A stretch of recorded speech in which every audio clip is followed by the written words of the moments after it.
दोस्तों अदानी ग्रुप की बात करें तो जो गिरावट का दौर है वो जारी है और बहुत ही जबरदस्त लॉस हो रहा है। आज भी बहुत सारे शेयरों में लोअर सर्किट लग गया है और इसके पीछे वजह है लगातार आ रही बैड न्यूज।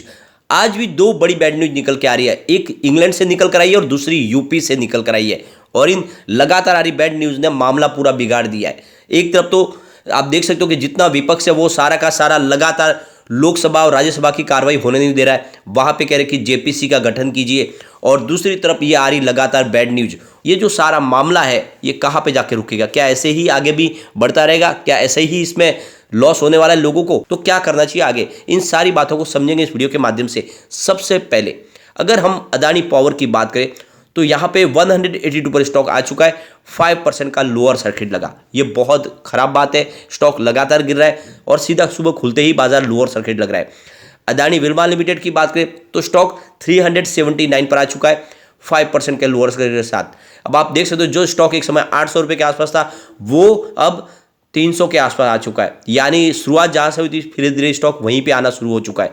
इसके अलावा अगर हम अदानी ग्रीन की बात करें तो अदानी ग्रीन एनर्जी लिमिटेड भी इस समय 889 पर है, यहाँ पर भी 5% का लोअर सर्किट लग गया। यानी ऐसे स्टॉक है जो सुबह बाजार खुलते ही लोअर सर्किट लग रहा है। अदानी टोटल गैस की बात करें तो 1541 के स्तर पे 5% का लोअर सर्किट लगा है। यानी कहीं पर कोई मौका नहीं, लोगों को अपना शेयर बेचने का मौका ही नहीं मिल पा रहा है। काफ़ी लोग हैं जो अभी भी प्रॉफिट में है लेकिन वो बेच नहीं पा रहे क्योंकि सीधा लोअर सर्किट लग रहा है। अदानी इंटरप्राइजेस लिमिटेड की बात करें तो यहाँ पे देख सकते हो 1507 के आसपास है और 5% यहाँ पर भी स्टॉक गिरा हुआ है। तो गिरावट सब जगह पे है। सिर्फ एक ऐसा stock Adani ports and special economic zone जो इस समय ग्रीन है, 509 के स्तर पे 2.08% की तेजी दिखा रहा है। यानी अदानी ग्रुप का ये अकेला इकलौता शेयर है जो हमें पॉजिटिव दिखाई दे रहा है। ये थोड़ी सी राहत भरी खबर है। आज अंबुजा सीमेंट भी वापस गिरावट में आ चुका है। कल अच्छी तेजी बताई थी फ्राइडे के दिन, फिलहाल 363 पर है जहाँ पे 2.62% की गिरावट देखने को मिल रही है। एसीसी सीमेंट की बात करें तो इसमें भी थोड़ी मामूली सी गिरावट है, 1917 के स्तर पे 0.50% की गिरावट है। गिरावट जरूर है लेकिन वो गिरावट कम है। एनडीटीवी की बात करें तो 202 के ऊपर है, 4.98%, यानी यहाँ पर भी 5% का लोअर सर्किट। तो ये आप देख ही सकते हो कि लगभग सभी शेयरों में गिरावट है, सिर्फ अदानी पोर्ट्स को छोड़ के। और बाकी अगर आप देखें तो एसीसी सीमेंट में 0.5% के आसपास की गिरावट है। तो मामला तो अभी समय देखें तो काफ़ी ज़्यादा लोगों को नुकसान हो ही रहा है जिसने निवेश किया हुआ है। इसके बीच में एक बहुत ही बैड न्यूज निकल के आ रही है और इस बार जो है यहाँ पे देख सकते हो स्टैंडर्ड चार्टर्ड ने भी अपनी तरफ से यहाँ पे अदानी ग्रुप को नो कह दिया है। तो यहाँ पे जो लेटेस्ट अपडेट निकल के आ रही है, British lander standard chartered bank ने अब अदानी ग्रुप को लोन देने से इनकार कर दिया। यानी अदानी ग्रुप के बॉन्ड्स को अब वो नहीं मानेंगे, नहीं मार्जिन लोन के तौर पे उनको नहीं लेंगे और किसी भी प्रकार का लोन प्रोवाइड नहीं करेंगे अदानी ग्रुप को। यानी एक तरह से देखें तो उन्होंने भी फिलहाल ब्लैक लिस्ट कर दिया है अदानी ग्रुप को स्टैंडर्ड चार्टर्ड। और इसके पहले अगर आप देखें तो सिटी ग्रुप और क्रेडिट स्विस ने भी यही किया है। उन्होंने अदानी ग्रुप की किसी भी सिक्योरिटी और बॉन्ड्स को लेने से इनकार किया। उन्होंने उस शेयरों की वैल्यू को जीरो कर दिया पहले ही। और अब आप देख सकते हो कि British landers standard chartered bank ने भी कह दिया कि हम अदानी ग्रुप को किसी भी प्रकार का कोई लोन प्रोवाइड नहीं करेंगे। वैसे ये स्टैंडर्ड चार्टर्ड की तरफ से कहा गया कि ये जो अभी डिसीजन लिया गया ये टेम्पररी है, आगे वेट एंड वॉच किया जाएगा आगे क्या करना है, लेकिन फिलहाल हम अदानी ग्रुप के किसी भी बॉन्ड्स के एवज में लोन प्रोवाइड नहीं करेंगे। तो यहाँ पे आप देख सकते हो क्रेडिट स्विस ने सबसे पहले शुरुआत की, उन्होंने जीरो वैल्यू कर दी थी इनके जो भी बॉन्ड्स की। इसके बाद में अगर आप देखें तो उसके बाद में सिटी ग्रुप ने कहा और अभी यहाँ पे स्टैंडर्ड चार्टर्ड ने भी कह दिया है कि हम फिलहाल अदानी ग्रुप के किसी भी प्रकार के बॉन्ड्स को हम कोई भी लोन प्रोवाइड नहीं कर पाएंगे। दूसरी जो बैड न्यूज है वो यूपी से निकल के आ रही है। उत्तर प्रदेश डिस्कॉम ने 5400 करोड़ का जो स्मार्ट मीटर का जो बिड था अदानी ग्रुप का उसको रिजेक्ट कर दिया है। तो यहाँ पे जो लेटेस्ट अपडेट निकल के आ रही है, उत्तर प्रदेश पावर यूटिलिटी, यहाँ पे देख सकते हो मध्यांचल विद्युत निगम लिमिटेड ने अदानी ग्रुप की जो बिड थी करीब 7.5 मिलियन स्मार्ट मीटर लगाने की वो रिजेक्ट कर दी गई है। और ये जो ऑर्डर था करीब 5400 करोड़ रुपीज़ का ऑर्डर था। तो यहाँ पे ये जो सबसे बड़ी बात निकल के आ रही है कि अदानी ग्रुप की बिड सबसे कम थी, यानी मौका उन्हीं को मिलने वाला था, लेकिन पता नहीं क्यों अदानी ग्रुप की इस बिड को कैंसिल किया गया है। यहाँ पे रीज़न नहीं बताया गया है, लेकिन यूपी डिस्कॉम ने उनकी बिड को कैंसिल कर दिया है, जबकि वो बिड के हकदार थे क्योंकि सबसे कम बिड उन्होंने ही लगाई थी। लेकिन उसके बावजूद भी देखें तो यहाँ पे एक उनको बड़ा झटका लगा कि एक तरफ जब निगेटिव खबरें निकलने के आने लगती है तो लगातार बहुत सारी निगेटिव खबरें निकल के आती है। और अब देख सकते हो कि यूपी गवर्नमेंट की तरफ से भी उनकी बिड को कैंसिल कर दिया गया, जो स्मार्ट मीटर उनको प्रोवाइड करने थे ये ऑर्डर भी उनके हाथ से चला गया है। और दूसरी तरफ देखें तो जो बांग्लादेश में इनका पावर परचेस एग्रीमेंट हुआ है पीपीए, उसमें बांग्लादेश सरकार कहती है कि जो चार्ज है वो काफ़ी ज़्यादा है, उसको कम करना चाहिए। तो यहाँ पे अदानी ग्रुप की तरफ से उनका जवाब आ गया। अदानी ग्रुप ने कहा है कि पीपीए में कोई भी बदलाव नहीं होगा, जो पहले ही हमारा एग्रीमेंट बन चुका उसके हिसाब से ही आपको बिजली खरीदनी होगी।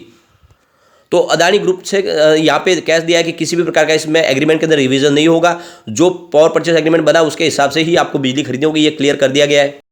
अदानी ग्रुप के लिए आने वाले 30 से 45 दिन में एक बड़ी टेंशन और आने वाली है। 7,000 से लेके 8,000 करोड़ रुपये तक इन्होंने जो अलग अलग बैंकों से जो लोन लिया, जिसमें आप देख सकते हो कि जेपी मॉर्गन्स, क्रेडिट स्विस और बाकी जो फाइनेंशियल सर्विस है उनसे जो इन्होंने लोन लिया शेयरों के एवज में, तो यहाँ पे देख सकते हो कि अब शेयरों की वैल्यू जिस तरह से गिर चुकी है, तो एक तरह से देखें तो अब उनको वो जो है रकम चुकानी होगी, क्योंकि ऑलरेडी शेयर की प्राइस तो नीचे आ गई है। तो ऐसे में आने वाले समय में करीब ये देखें तो अलग अलग जो 1.8 बिलियन डॉलर का जो इन्होंने जो लोन लिया हुआ है अलग अलग बैंकों से, उसके लिए उनके एवज में जो भी उसका जो डिफरेंस पड़ रहा है, यानी जो शेयरों की प्राइस गिर गई है, उसके लिए कम से कम 7,000 से लेकर 8,000 करोड़ रुपये उनको चुकाना होगा इन सब फाइनेंशियल संस्थाओं को, तभी वो आगे उनके जो लोन दिया उसको आगे कंटिन्यू कर पाएंगे। तो आने वाले समय में एक बड़ी रकम और इनको व्यवस्था करनी होगी, क्योंकि ये जो शेयरों की प्राइस काफ़ी नीचे अगर शेयरों के एवज में ही इनको लोन मिला हुआ है, तो अब इन सब जितनी भी ये फाइनेंशियल जो संस्था है उनको लोन प्रोवाइड किया है, उनको बदले में उनको अब ये सिक्योरिटी के तौर पे 7 से 8,000 करोड़ और देना होगा। यहाँ पे एक अच्छी खबर निकल के आई, जो F&O बैन में 3 स्टॉक थे अदानी ग्रुप के, उसमें से सिर्फ अब एक अदानी पोर्ट्स रह गया है, बाकी स्टॉक को F&O बैन से निकाल दिया गया है। फिलहाल अदानी पोर्ट्स जो F&O में ही बैन में चलेगा। कि इस समय अदानी ग्रुप के जो रिजल्ट है अब डिक्लेयर होने वाले, उसके बाद में एक नई दिशा तय हो सकती है।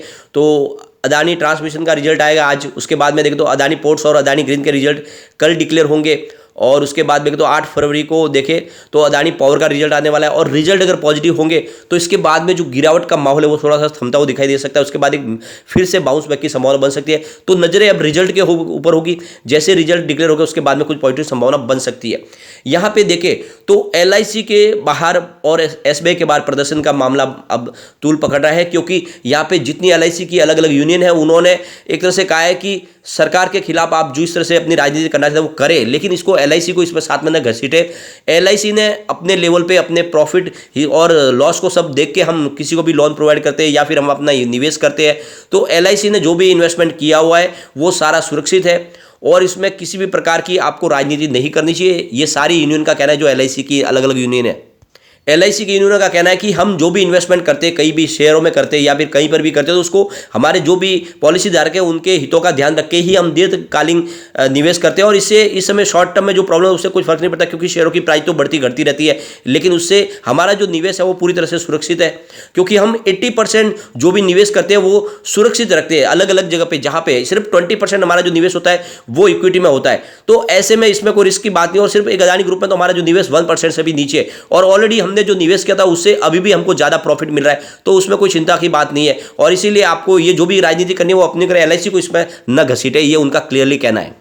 दूसरी तरफ देखें तो वाणिज्य मंत्री पीयूष गोयल ने भी विपक्ष के जो सवाल आ रहे हैं उनके ऊपर जवाब दिया कि जो कहा जा रहा है कि 100 अरब डॉलर का नुकसान हो गया सरकार का और आम जनता का नुकसान हो, तो ये कोई नुकसान नहीं है, क्योंकि शेयरों में अप डाउन तो देखने को मिलता ही है और ये एक तरह से अनुमानित राशि है, इससे जनता को कोई नुकसान नहीं हुआ है, क्योंकि जो शेयरों की प्राइस आज नीचे है कल वापस ऊपर भी आ जाएगी।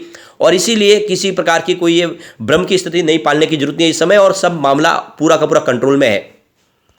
LIC और SBI पूरी तरह से सुरक्षित है और लोगों का निवेश भी सुरक्षित है, कोई डरने की बात नहीं है और इस तरह से किसी भी प्रकार के भ्रम में आने की कोई जरूरत नहीं है। और यहाँ पे देखें तो हमारे जो फाइनेंस मिनिस्टर निर्मला सीतारमण ने भी कहा है कि विदेशों का जो विश्वास है, अलग अलग जो कंट्रीज है, वो इंडिया पे भी विश्वास अभी भी बना हुआ है। और इसीलिए अगर देखें तो पिछले 2 दिन में ही हमारा जो विदेशी मुद्रा भंडार है वो $8 मिलियन हो गया है, यानी उसमें और बढ़ोतरी हो रही है।